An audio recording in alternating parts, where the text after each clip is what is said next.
CM ने पत्थरबाजों के इलाज का फौरन ऐलान करते हुए अधिकारियों को वहां डिप्लॉय किया और ये साफ निर्देश दिया कि कानून के दायरे से बाहर जाने वालों को किसी भी कीमत पर बख्शा ना जाए।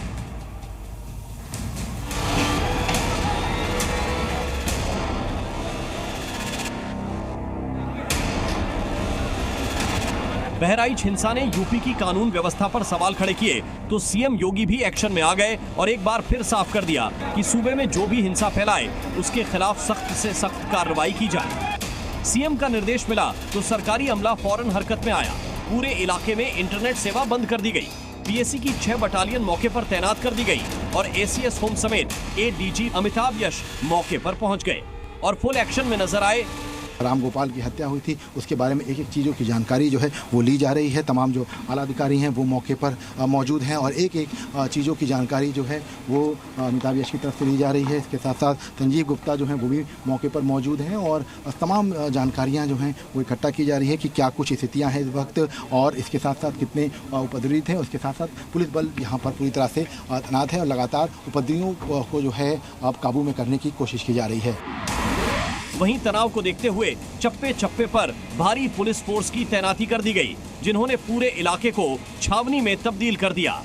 पुलिस के जो अधिकारी हैं लगातार जो वो सड़कों पर खुद उतरे हैं। जितने बड़े अधिकारी हैं, लॉ एंड ऑर्डर की बात कर लूँ, एडीजी की बात कर लूँ, एसपी की बात कर लूँ, 8 आईपीएस जो लखनऊ से बहराइच पहुंचे गए, वो सभी जो आईपीएस ऑफिसर्स हैं उन्होंने खुद कमान संभाल रखी है।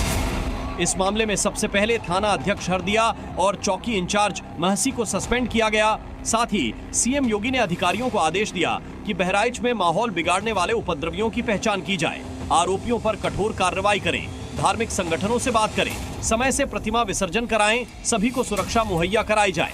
प्रशासनिक अधिकारी मौके पर मौजूद रहें, लापरवाही के दोषियों पर भी कार्रवाई हो।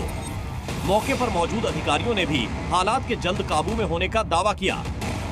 कोई भी आपस में उनका मारपीट ना हो, किसी को चोट ना हो, तो संभल के सारी कार्रवाई। अभी जो आगजनी हुई उसमें कहा था क्या चीजें खराब हुई हैं, क्या अभी तक वाहनों की ही आगजनी हुई है, उस पर तेजी से काबू पाया जा रहा है, कोई जनहानि नहीं है। अभी कंट्रोल हो रही है, कर रहे हैं, कंट्रोल हो रही है। वहीं इस मामले में सियासी बयानबाजी भी तेज हो गई। विपक्ष ने बहराइच घटना को प्रशासन की चूक बताने के साथ ही इसे बीजेपी की सियासत का हिस्सा भी बताया। बहराइच या और जगह जो घटनाएं हो रही हैं उसकी जिम्मेदार अगर कोई है तो शासन है, प्रशासन है और इनकी वोट की राजनीति है, जिसकी वजह से ये जानबूझ करके करा रहे हैं। कभी किसी के खिलाफ स्टेटमेंट दिलवा देना, कभी टीवी चैनलों पे झगड़ा करा देना, ये इनकी सोची समझी चाल है। मैं जनता से अपील करूंगा कि भारतीय जनता पार्टी की चाल समझिए। ये नफरत या झगड़ा करा के ही समाज को बांट करके अपने राजनीतिक लाभ लेना चाहते हैं। पूरे प्रदेश में जंगल राज कायम है। मैं पहले भी आप लोगों से कहा हूँ, फिर कह रहा हूँ, बहराइच के अंदर गोली चल रही है, वहाँ विवाद हो रहा है।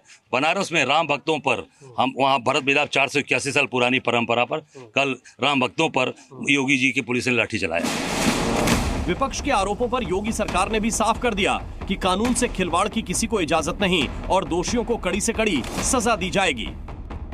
कानून से किसी को भी खिलवाड़ करने की इजाज़त नहीं है। जो भी दोषी होगा, जांच चल रही है, कड़ी कार्रवाई होगी। स्थिति सामान्य है और दोषियों की पहचान की जा रही है। मुख्य अनुशासन का पालन करवाने में यदि पुलिस के अधिकारी कर्मचारियों को भी लापरवाही पाई गई तो उन पर भी कड़ी कार्रवाई। ये कौन सी शक्तियां हैं जो भारत को कमजोर करना चाहती हैं? आर्थिक आधार पर भी, सामाजिक आधार पर भी, सांस्कृतिक आधार पर भी। ये सब कहीं न कहीं उन्हीं शक्तियों के टूल बने हुए हैं। बताया जा रहा है कि आरोपियों की गिरफ्तारी के लिए भी पुलिस की कई टीमों को तैनात किया गया है। साथ ही लोगों से शांति बनाए जाने की अपील की जा रही है। बहराइच से जी मीडिया के लिए विशाल रघुवंशी और प्रीति श्रीवास्तव की रिपोर्ट।